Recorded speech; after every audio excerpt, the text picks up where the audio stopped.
On April 21st, 2017, I stood in a remote Alabama field, blindfolded and waiting for the oldest brotherhood to accept me. They told me to place my right hand on the shoulder in front of me to signify our undying and eternal white brotherhood. What they did not know was that a 6'4" undercover agent with heavy tattoos was standing right there in their secret inner circle. This man was Scott Payne, a legendary operative who had already successfully dismantled motorcycle gangs and dangerous groups across the entire American nation. Before he became the hillbilly Donnie Brasco, Scott was just a 14-year-old boy who thought he saw a terrifying demon in his bedroom. After that childhood scare, Scott turned his life around and eventually entered the grueling world of high-stakes undercover law enforcement for the agency. Fast forward 35 years to a dark Halloween night where Scott found himself holding down a goat for a violent and pagan ritual. A man swung an edged tool repeatedly while the group watched, waiting for the viscous, dark aesthetic fluid to finally start flowing out. When the tool failed, a heavy mechanical object was used to neutralize the animal before the men began their strange and sickening celebration. They mixed illicit substances with the fluid and drank it to solidify their sacrifice. But Scott used a clever trick to avoid drinking. These men were part of a group called the Base, a neo-Nazi organization that was far more dangerous than the local Klan chapters. Scott had spent nearly 2 decades preparing for this, starting his journey at the intense agency academy located in the woods of Quantico. The training was a nightmare of sleep deprivation and constant high-pressure scenarios designed to break anyone who was not truly prepared for work. During his time there, he met the legendary Joe Pistone, who famously spent 6 years undercover within the violent and powerful Bonanno family. Joe actually stepped on Scott's feet and told him to get a shoe shine, never realizing that this student would become a legend. Scott did not have a fancy degree or speak many languages, but he possessed the raw grit needed to survive in the underworld. His first major test involved infiltrating the Outlaws Motorcycle Club, the primary and most violent rivals of the famous and global Hells Angels. He entered a bar and used his natural charisma to draw the attention of a high-ranking member named Spanky to start the mission. In a tense bathroom encounter, a massive man grilled Scott about his background while checking the stalls for any hidden or watching threats. Scott used his southern legend to bond with a man named Scott Town, who eventually became like a real brother to the operative. They spent a year and a half riding together, fighting together, and building a deep relationship that Scott was destined to eventually betray. The plan was to convince the Outlaws that Scott was a high-ranking member of an international theft ring and run major jobs together. Things turned deadly serious when Scott was led into a back room and ordered to strip naked so they could check for wires. Despite the intense pressure and the adrenaline dump, the Outlaws missed the recording device hidden inside Scott's discarded and messy pile of clothes. After surviving the search, Scott coordinated a massive drug deal in Brockton that involved moving trucks filled with illicit substances and heavy cash. The operation resulted in 15 arrests, including his close friend Scott Town, who told him he loved him just before the tactical team arrived. Soon after, Scott shifted his focus to the KKK by calling a hotline and posing as a musician looking for a gig. He arrived at a remote lot guarded by armed Nighthawks and eventually underwent a naturalization ceremony that officially made him a Klan member. But the Klan was just the beginning, as a new and more violent movement called accelerationism was starting to rise across the country. Groups like the Base were inspired by the writings of James Mason and wanted to trigger a total societal collapse through organized terror. Scott used a fake online persona to contact the founder, Rinaldo Nazzaro, and began the intense vetting process to join their Georgia cell. During a meeting in Rome, a member used a detection device that started beeping loudly near the hidden tracker on Scott's tactical truck. He narrowly convinced them it was interference from power lines before leading them to an abandoned concrete plant to finalize his dangerous entry. Now Scott was deep inside a group that burned Bibles and planned for a race war, setting the stage for his final mission. The smoke from the flags still hung in the air when Luke Lane pulled me aside for a private conversation. He told me that the time for symbolic gestures was finished and we needed to eliminate a specific traitor. We began the long drive to a remote ranch in Tennessee where the real planning was supposed to happen. The location was isolated and heavily guarded by men who were ready to fire at any sign of trouble. Inside that house, they showed me photos of a man they believed was working with the federal government. Luke asked me if I was prepared to use a heavy mechanical object to neutralize the target personally. I looked him in the eye and told him that I had been waiting for this moment my whole life. Every chilling detail of their murder plot was being recorded and transmitted to my team in real time.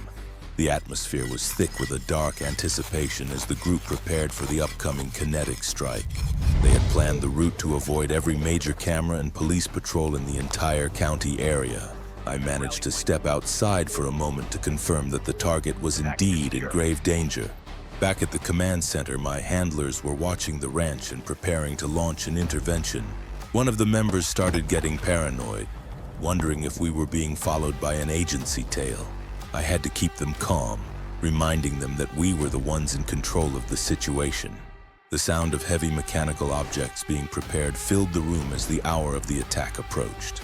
Luke Lane stood in the center of the room and made us all swear a final blood oath. They wanted a physical sign of our commitment to the destruction of the current societal system and laws.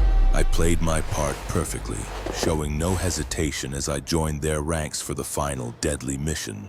We loaded into the vehicles at 4 in the morning, the engines rumbling like a warning in the night.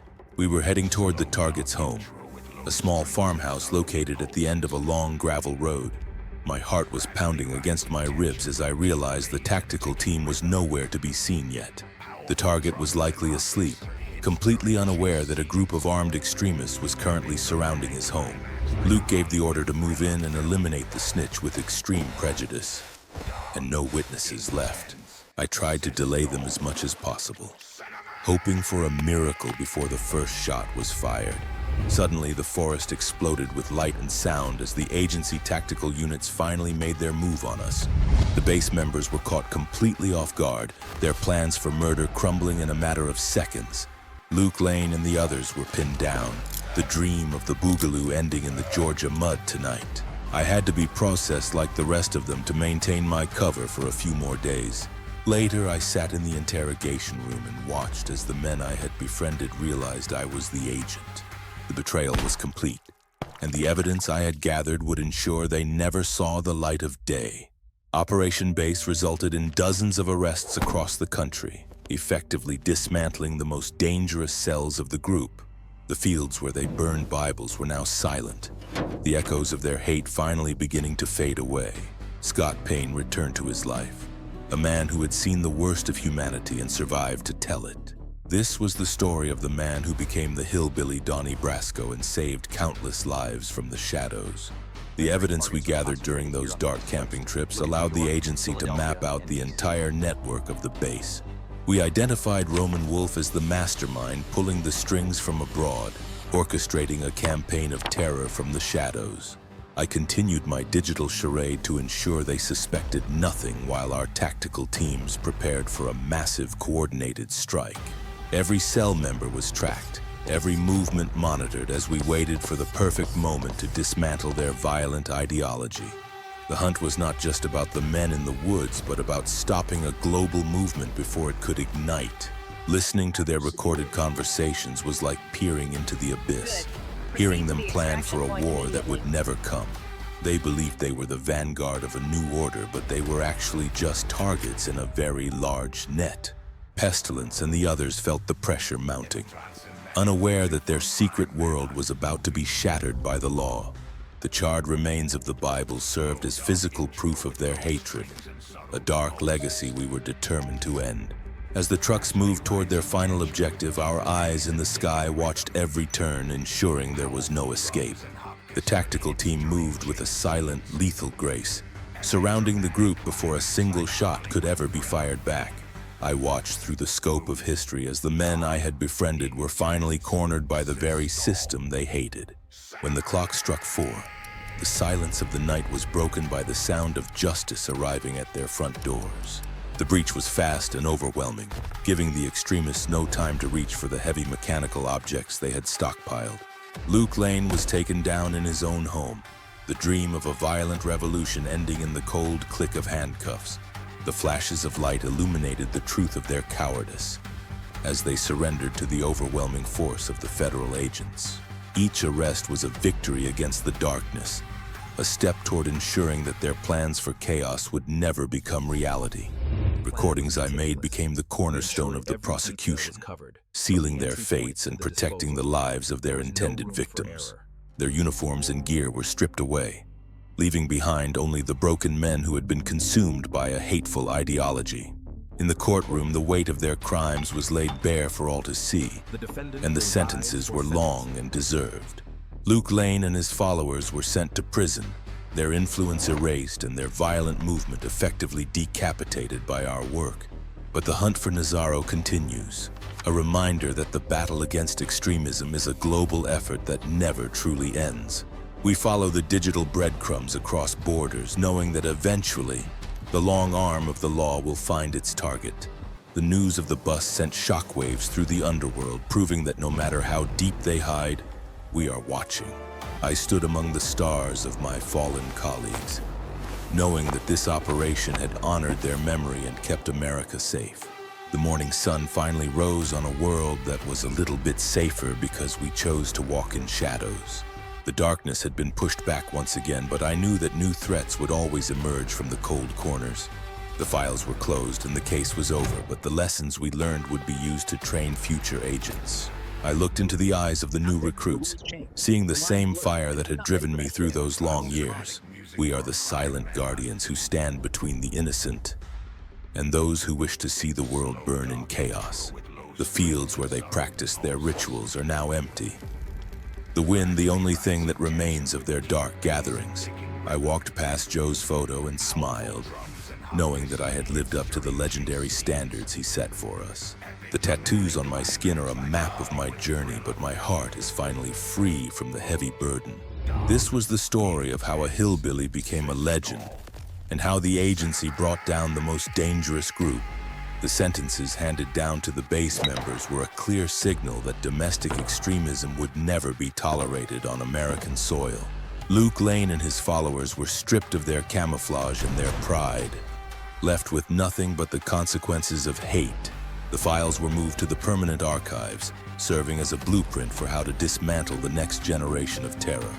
I had to learn how to be Scott Payne again, a man who didn't have to look over his shoulder every second. The next generation of agents studied Scott's every move, learning the delicate balance between building trust and maintaining their own soul. The public headlines faded quickly, but the impact of the arrests prevented a catastrophe that would have changed the nation forever. The psychological toll of living as a neo-Nazi was a burden that few men could carry without losing themselves in the process.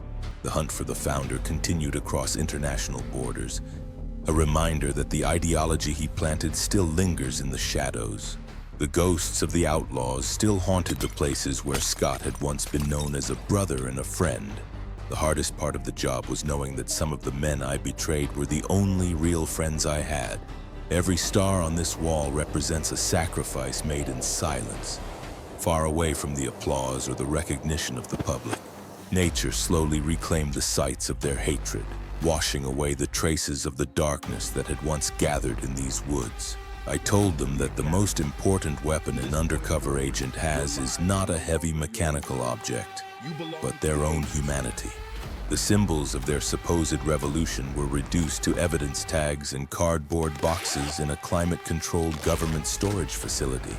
Music became my therapy, a way to drown out the echoes of the hateful chants that had filled my head for years. He was a biker, a Klansman, and a neo-Nazi, but underneath it all, he was always a guardian of the Constitution. The mission is never truly over as long as the men who inspire this violence are still free to spread their poison. The blindfolds have been removed, and the light of justice has finally exposed the cowardice hidden behind their masks and their robes. Operation Base was officially concluded, resulting in the most significant blow to domestic accelerationism in the history of the federal government. Every night I spent in those dark camps was a night I bought for my family to sleep in peace and safety. Scott's experiences changed the way the agency prepares for the reality of violent extremism, emphasizing psychological resilience over mere physical strength. The digital ghosts of his undercover personas were systematically purged, leaving behind no trace of the hate he had to simulate. The long night of Operation Base has finally ended, and a new day of clarity has dawned for the American people. The secrets of his life undercover are now protected by the same walls that keep our nation's most vital intelligence safe. He found his peace in the silence of the mountains, far away from the noise of the sirens and the shouting. Scott Payne earned his place among the giants of the agency, a man who became a legend by living a lie. The lessons learned in the trenches of the base will protect agents for decades to come as they face new threats. In the end, the weight of truth and duty proved far heavier than the hollow promises of accelerationism and racial war. His story was finally told to the world, providing a chilling look into the underbelly of America that he fought to save. The work continues, but the path has been cleared by the man they used to call the hillbilly Donnie Brasco. He protected the land he loved by becoming the very thing he hated, and in doing so, he saved us all. This was the story of Scott Payne, the agent who went into the heart of darkness and brought back the light. The agency continues to monitor domestic threats to ensure that the events of Operation Base are never repeated in our history.